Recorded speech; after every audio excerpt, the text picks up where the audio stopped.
नमस्कार। नमस्कार दोस्तों। तो आज का जो टॉपिक है वो बौद्ध धर्म से संबंधित दोस्तों, और ये यहाँ पे यही क्वेश्चन उठाया गया, यह सवाल किया गया दोस्तों जो प्रीवियस ईयर में पूछा हुआ है दोस्तों। तो चलो दोस्तों हम लोग स्टार्ट करते हैं कि बौद्ध धर्म में कितने सारे प्रश्न हैं और कौन कौन से प्रश्न हैं। तो जो इसमें सबसे पहला जो सवाल उठता है दोस्तों कि बौद्ध धर्म जो है, बौद्ध धर्म के संस्थापक मतलब कौन है। तो बौद्ध धर्म का जो संस्थापक की अगर बात आती है तो दोस्तों तो कौन है, गौतम बुद्ध हुए। बौद्ध धर्म के संस्थापक कौन हुए, गौतम बुद्ध हुए दोस्तों।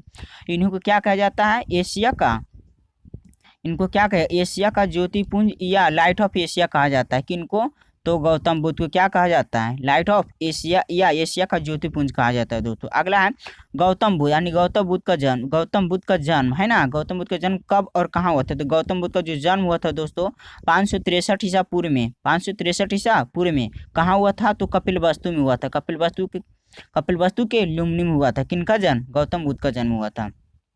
अगला है गौतम बुद्ध के पिता कौन थे, यानी गौतम बुद्ध के पिता कौन थे। तो ये कह रहे हैं कि इनके शाकगण के, यानी शाकगण के मुखिया, शाकगण के मुखिया कौन थे, सुदोधन थे, है ना। शाकगण के मुखिया सुदोधन थे, है ना। अगला है गौतम बुद्ध के माता, यानी गौतम बुद्ध के माता का क्या नाम था दोस्तों, गौतम बुद्ध के माता का नाम था माया देवी, है ना।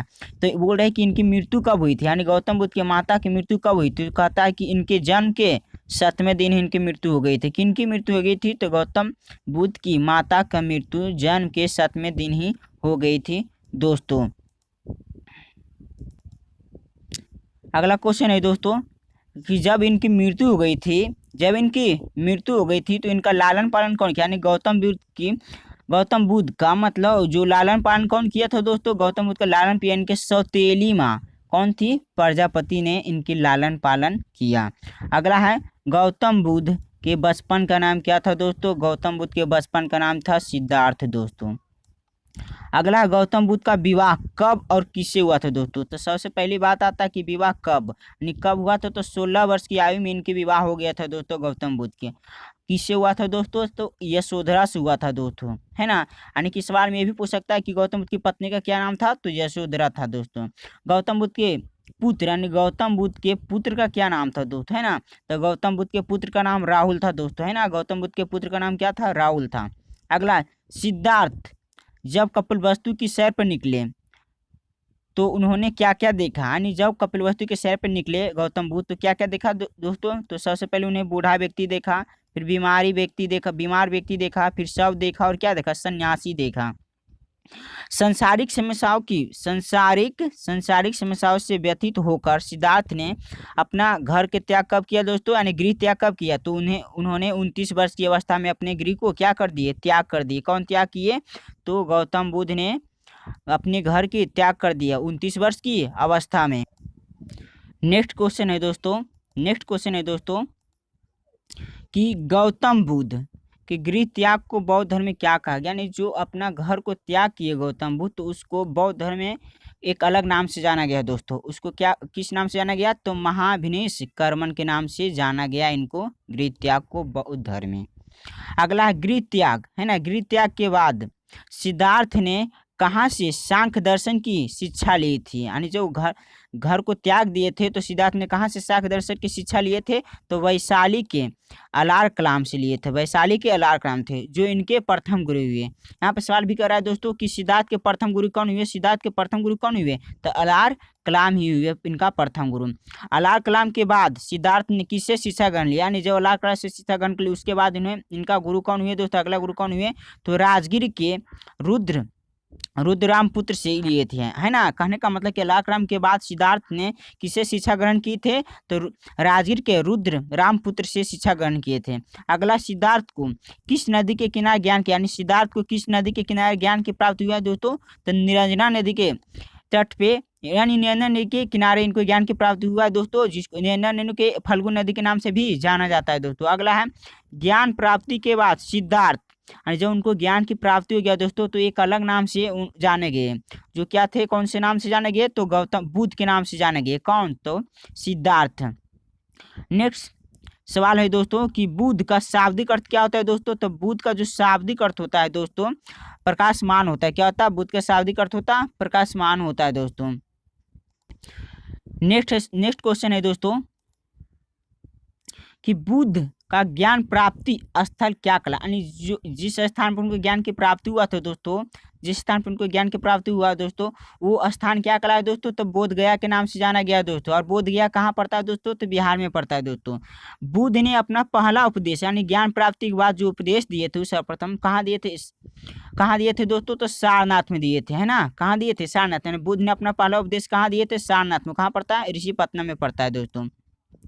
अगला है बुद्ध के प्रथम उपदेश को बौद्ध धर्म में क्या कहा गया, यानी बुद्ध ने जो अपना प्रथम उपदेश दिए थे उसको बौद्ध धर्म में किसी अन्य नाम से जाना गया, जो क्या कहलाए दोस्तों, वो क्या नाम है, धर्म चक्र प्रवर्तन कहलाए, धर्म चक्र प्रवर्तन का। यानी बौद्ध धर्म का जो प्रथम उपदेश है उसको क्या कहा गया, बौद्ध धर्म में धर्म चक्र प्रवर्तन कहा गया। अगला है बुद्ध ने अपना उपदेश किस, यानी बुद्ध ने जो अपना उपदेश दिए थे दोस्तों किस भाषा में दिए थे, पाली भाषा में दिए थे। बुद्ध ने अपना उपदेश किस भाषा में दिए, पाली भाषा में दिए। जबकि अगर जैन धर्म की बात की जाए दोस्तों तो उसमें कौन सी भाषा दिए थे, प्राकृत भाषा या अर्धमगही भाषा कहा जाता में दिए थे जैन धर्म में दोस्तों।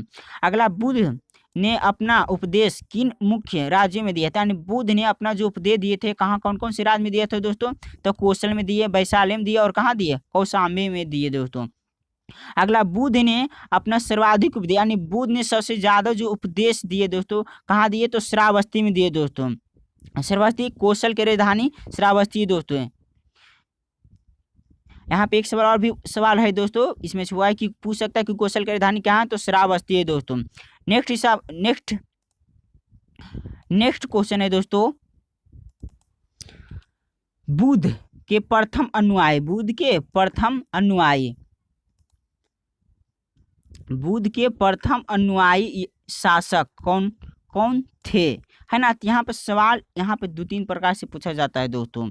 यहाँ पर सबसे पहले प्रश्न में क्या कर रहा है जो देखते हैं दोस्तों, कि बुद्ध के प्रथम अनुयायी शासक कौन कौन थे, तो बिंबिसार, प्रसेनजीत या उदयन, यानी ये 3 शासक। यहाँ पे ये भी सवाल कर सकता है दोस्तों कि बुद्ध के समकालीन कौन कौन थे, कौन कौन मतलब शासक थे दोस्तों, तो कौन कौन थे, बिंबिसार, प्रसेनजीत और उदयन थे। किनके समकालीन, तो गौतम बुद्ध के समकालीन थे दोस्तों। नेक्स्ट प्रश्न है दोस्तों, नेक्स्ट मतलब प्रश्न है दोस्तों कि बौद्धों की रामायण किस ग्रंथ को कहा जाता है दोस्तों, तो बौद्धों की जो रामायण की अगर बात की जाए तो दोस्तों बौद्धों की रामायण किस ग्रंथ को कहा जाता है, तो बुद्ध चरित्र को कहा जाता है बौद्धों की रामायण दोस्तों। बुद्ध चरित्र की रचना किसने की, तो अश्वघोष ने की दोस्तों। बुद्ध चरित्र की रचना किसने की, अश्वघोष ने की। अगला महाविभाषा शास्त्र, महाविभाषा शास्त्र के रचयिता कौन है, तो वसुमित्र। कौन सी बौद्ध रचना गीता के समान पवित्र मानी जाती है, यानी वह कौन ऐसी बौद्ध की मतलब बौद्ध की रचना है दोस्तों जिसको गीता के समान माना गया, तो क्या है दोस्तों, अभिधम्मपिटक है दोस्तों, अभिधम्मपिटक है। अगला योगाचर या विज्ञानवाद के प्रतिपादक कौन हुए दोस्तों, तो इनका जो प्रतिपादक हुए मैत्रेयनाथ हुए दोस्तों। अगला किस शासक ने बौद्धों के लिए विख्यात विक्रमादित्य विश्वविद्यालय की स्थापना की थी दोस्तों, तो ये धर्मपाल थे दोस्तों। अगला है किस शासक के शासनकाल में नेपाल में, यानी किस शासक के शासनकाल में नेपाल में बौद्ध धर्म का गमन हुआ था दोस्तों, तो अशोक के शासनकाल में हुआ था दोस्तों। अब नेक्स्ट प्रश्न है दोस्तों कि बोध गया कहाँ है, जो कि मैं पहले भी बता चुका हूँ दोस्तों कि बोध गया कहाँ है दोस्तों, तो बिहार में है दोस्तों। बोध गया कहाँ है, बिहार में है दोस्तों। अगला देखिए MBBI क्वेश्चन है दोस्तों कि जातक, यानी जातक किस धर्म से संबंधित है, तो बौद्ध धर्म से संबंधित है दोस्तों। मगर यहाँ सवाल है कि जातक किसका ग्रंथ है, तो बौद्ध का ग्रंथ है दोस्तों। अगला बौद्ध धर्म ने समाज के किन वर्गों पर महत्वपूर्ण प्रभाव डाला है दोस्तों, तो ये डाला महिला और शूद्र। अगला गौतम बुद्ध द्वारा भिक्षुनी संघ की स्थापना कहाँ की गई है, तो कपिलवस्तु में की गई है दोस्तों। अगला सर्वप्रथम शून्यवाद का प्रतिपादन करने वाले बौद्ध दार्शनिक कौन थे दोस्तों, यानी शून्यवाद का जो प्रतिपादन करने वाला प्रथम व्यक्ति मतलब प्रथम दार्शनिक कौन था दोस्तों, तो नागार्जुन थे, नागार्जुन है। आजीवक संप्रदाय के संस्थापक कौन हुए थे दोस्तों, तो मखलीपुत्र होता है यहाँ दोस्तों, गोसाल होता है, मखलीपुत्र गोसाल होता है दोस्तों। अगला भागवत संप्रदाय के विकास में किसका योगदान अत्यधिक रहा था दोस्तों? किनका योगदान रहा था सबसे अधिक दोस्तों? तो वो थे हिंदू यूनानी। किनका योगदान रहा था? हिंदू यूनानी रहा था दोस्तों। नेक्स्ट है दोस्तों कि बुद्ध के जीवन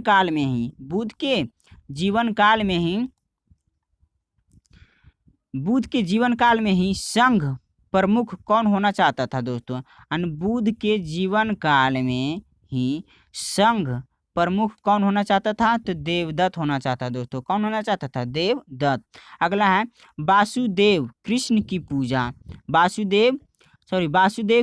पूजा सर्वप्रथम किसने मतलब प्रारंभ की थी? वासुदेव कृष्ण की पूजा सर्वप्रथम किसने प्रारंभ की थी? तो सावंतों ने की थी। किसने? सावंतों ने की थी। बौद्ध शिक्षा का केंद्र क्या था? यानी बौद्ध जो शिक्षा का जो प्रमुख केंद्र था दोस्तों कौन था? विक्रमाशील था। अगला, किस ग्रंथ में सर्वप्रथम देवकी पुत्र कृष्ण का वर्णन किया गया? यानी वो कौन सा मतलब है जिसमें देवकी पुत्र कृष्ण का वर्णन है? तो छंदोपनिषद है दोस्तों। अगला, भारत में सबसे प्राचीन विहार कौन है? भारत में सबसे प्राचीन विहार की अगर बात की जाए दोस्तों तो कौन है? नालंदा है दोस्तों। अगला, मिलिंद पनाह। तो यहाँ पे देख लेना है दोस्तों, मिलिंद पनाह नामक पुस्तक लेखक कौन है? तो नागसन एक पुस्तक भी है दोस्तों। उनका लेखक कौन लिखे हैं? तो नागसन लिखे हैं। उसी में यहाँ पे कर रहे हैं दोस्तों कि मिलिंद पनाह राजा मिलिंद और किस बौद्ध भिक्षु के मध्य संवाद का रूप में है? तो कौन है दोस्तों? नागसेन है ना? नागसेन। नेक्स्ट है दोस्तों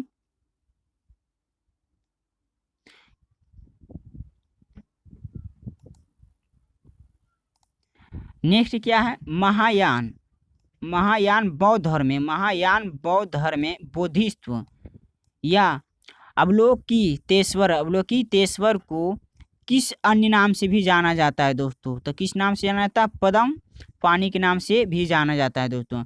बौद्ध धर्म के महायान और हीनयान संप्रदाय में सर्वाधिक मौलिक अंतर क्या है दोस्तों? यानी महायान हीनयान में सर्वाधिक मौलिक अंतर पूछ रहा है दोस्तों। तो इसमें क्या है दोस्तों? देवी देवताओं की पूजा का मुख्य अंतर है दोस्तों।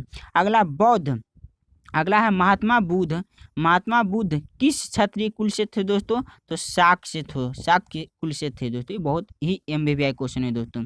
अगला, बौद्ध धर्म में भविष्य का बोधिसत्व किसे माना गया? यानी बौद्ध धर्म में भविष्य का बोधिसत्व किसे माना गया? तो मैत्रेय को माना गया है दोस्तों। अगला, किस शासक के शासन काल में बौद्ध धर्म दो स्वतंत्र संप्रदाय में बट गया था दोस्तों? कौन संप्रदाय था दोस्तों? हीनयान और महायान में बट गया था। किसके शासनकाल में हुआ था? तो कनिष्क के शासनकाल में हुआ था। यानी बौद्ध धर्म दो संप्रदाय में बट गया था। वो कौन कौन था दोस्तों? हीनयान और महायान। तो किसके शासनकाल में मतलब उस समय कौन सा राजा था दोस्तों? तो कनिष्क था दोस्तों। नेक्स्ट है दोस्तों कि भारत के उत्तर में स्थित देशों में बौद्ध धर्म का कौन सा संप्रदाय है तो दोस्तों? तो भारत के उत्तर की अगर बात की जाए दोस्तों तो उत्तर भारत में महायान था। जबकि दक्षिण भारत में हीनयान था दोस्तों। यहाँ पे क्या सवाल है कि भारत के उत्तर में स्थित देशों में बौद्ध धर्म का कौन सा मतलब संप्रदाय था? तो महायान था। और बौद्ध धर्म के दक्षिण में स्थित कौन था? हीनयान था दोस्तों, है ना। अगला, बौद्ध धर्म का मूलाधार क्या? तो चार आर्य सत्य। बौद्ध धर्म को भारत में अंतिम राजकीय संरक्षण किस वंश के शासकों ने दिया था दोस्तों? तो बंगाल के शासक पाल ने दिया था दोस्तों। नेक्स्ट सवाल है दोस्तों,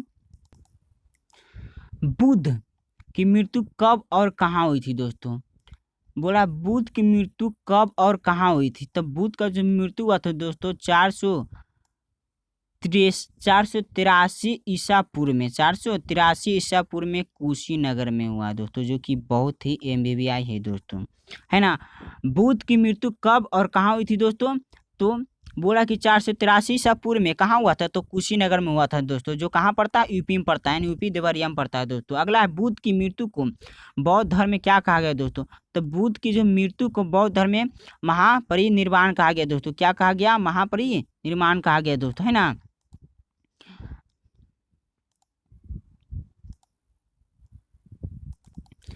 नेक्स्ट है दोस्तों कि क्या बुद्ध के अंत्येष्टि संस्कार, यानी मरने के बाद जो दाह संस्कार होता है दोस्तों, उसी बोला जाता है अंत्येष्टि संस्कार।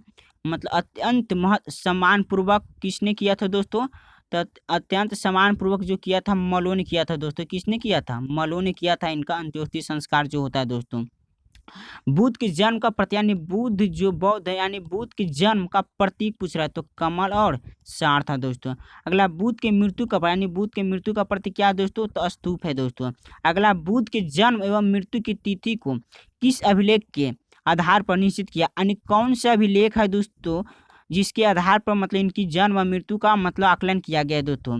तो है चीनी कैंटोन अभिलेख से, चीनी कैंटोन अभिलेख से हुआ है दोस्तों।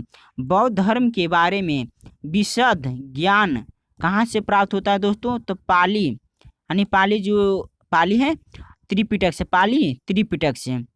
बौद्ध धर्म किसमें विश्वास करता है दोस्तों? बौद्ध धर्म किसमें विश्वास करता है? तो अनिश्वरवाद में विश्वास करता है दोस्तों। बौद्ध धर्म में किसकी परिकल्पना नहीं है? बौद्ध धर्म में किसकी परिकल्पना नहीं है? तो आत्मा की परिकल्पना नहीं है। तो अगला है, बौद्ध धर्म में किसकी मानता है? तो बौद्ध धर्म में पुनर्जन्म की मानता है दोस्तों। बौद्ध धर्म में पुनर्जन्म की मानता। नेक्स्ट है दोस्तों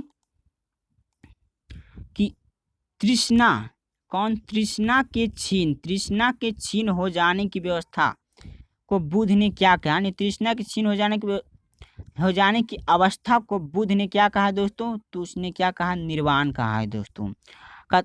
एक बात और आप लोग जानते होंगे दोस्तों कि विश्व दुखों से भरा हुआ, ये बात किसने कहा था? तो गौतम बुद्ध ने कहा था दोस्तों। तो ये बात कहाँ से लिया गया दोस्तों? तो उपनिषद से लिया गया है दोस्तों, है ना। बोला कि विश्व दुखों से भरा है का सिद्धांत बुद्ध ने कहाँ से लिया था? तो उपनिषद से लिया था। तो अगला है, बुद्ध के अनुयायी किन दो भागों में विभाजित हुआ था? तो बुद्ध का जो अनुयायी था वो किन दो भागों में विभाजित हो गया? तो भिक्षुक और उपासक के रूप में विभाजित हो गए। अगला, बौद्ध धर्म के त्रिरत्न कौन से हैं? तो है बुद्ध धम्म संघ। बौद्ध धर्म के दो संप्रदाय कौन कौन हुए दोस्तों? तो अभी बता चुके हैं, हीनयान और महायान है दोस्तों। अगला, धार्मिक जुलूस, जब जो धार्मिक रूप से जो जुलूस निकाला जाता है उसी को हम बोल रहा है दोस्तों कि धार्मिक जुलूस का प्रारंभ सबसे पहले किसके द्वारा प्रारंभ किया गया था? तो दोस्तों तो बौद्ध धर्म के द्वारा ही धार्मिक जुलूस का प्रारंभ किया गया था दोस्तों। अगला दोस्तों कि बौद्धों के सबसे पवित्र त्यौहार कौन सा है? यानी बौद्ध धर्म में सबसे पवित्र त्यौहार कौन है दोस्तों? तो बैसाखी पूर्णिमा दोस्तों। बैसाख की पूर्णिमा है दोस्तों बौद्ध धर्म की सबसे पवित्र त्योहार।